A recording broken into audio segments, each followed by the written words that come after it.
ప్రభునందు ప్రియులకు క్రీస్తు యేసు వారి ఘనమైన నామములో శుభములు తెలియజేస్తున్నాం. ఈ దినము హెబ్రోన్ క్యాలెండర్ వాగ్దానము. యెహోవా ప్రళయ జలముల మీద ఆసీనుడాయను.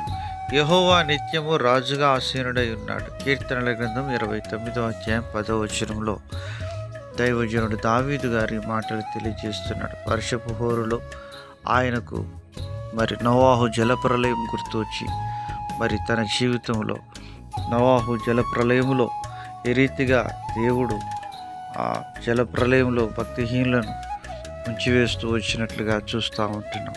ప్రియమైనటువంటి దేవుని ప్రజలారా, యెహోవా ప్రళయ జలముల మీద ఆసీనుడై ఉంటున్నాడని దేవుని వాక్యము సెలవిస్తూ ఉంటుంది. ఆయన సదాకాలము రాజుగా ఉంటున్నాడు. ఆయన రాజులకు రాజు, ప్రభులకు ప్రభు.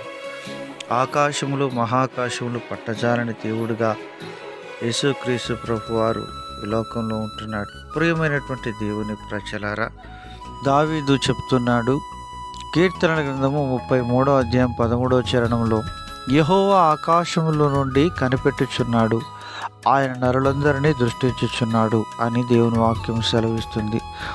ప్రియమైనటువంటి వారలారా, మన యొక్క విశ్వాస యాత్రలో దేవుడు ఆకాశంలో నుండి కనిపెట్టుచుంటున్నాడు. ఆయన నరులందరినీ దృష్టించి పరిశీలన చేస్తున్నాడు. మన యొక్క ఆధ్యాత్మికమైనటువంటి జీవితంలో మనం ఆత్మీయంగా ఎదిగి ప్రభు రాజ్యం కొరకు సిద్ధపరచబడాలని అనేకమైనటువంటి పరిస్థితుల గుండా దేవుడు మనల్ని తీసుకొని వెళ్ళనంటున్నాడు. ఆనాడు శిష్యులు సముద్రంలో ప్రయాణం చేస్తున్నప్పుడు గొప్ప తుఫాను వారి మీదకి లేచి వారిని మృంగివేయాలన్నట్లుగా ఉరుములతో మెరుపులతో తుఫాను భయభీతులు కనిపిస్తుంటున్నప్పటికీ ప్రభువారు మాట మాత్రం సెలవిచ్చుట చేతనే ఆ తుఫాను ఆగిపోయినట్లుగా మనం చూడగలం. మార్కు సువార్త 4వ అధ్యాయంలో. ప్రియమైనటువంటి వారులారా, మన యొక్క ఆధ్యాత్మికమైనటువంటి జీవితంలో దేవుడు అనేకమైన తుఫాన్లను అనుమతించేవాడుగా ఉంటాడు. అపోస్తలుల కార్యంలో అపోస్తలుడైన పౌలు గారు బందీగా చేయబడిన తరుణంలో ఆయన కూడా తుఫాను గుండా వెళుతూ వచ్చినప్పటికీ దేవుడు తనకు అభయం ఇస్తూ వచ్చినాడు. ఏ అపాయం నీకు జరగదు అని. ప్రియమైనటువంటి వారలారా, ఆయన సమస్తానికి రాజుగా ఉంటున్నాడనే సత్యాన్ని మర్చిపోవద్దు.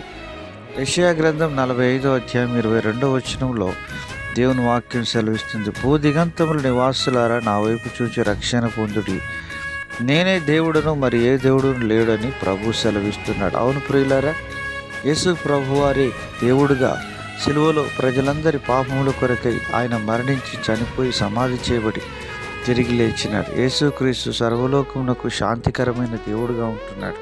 ఆయన మన పాపములకు శాంతికరమై ఉంటున్నాడు. ప్రియమైనటువంటి వారలారా, ఆయన యందు విశ్వాసం ఉంచి మనం నెమ్మది పొందుదుముగాక.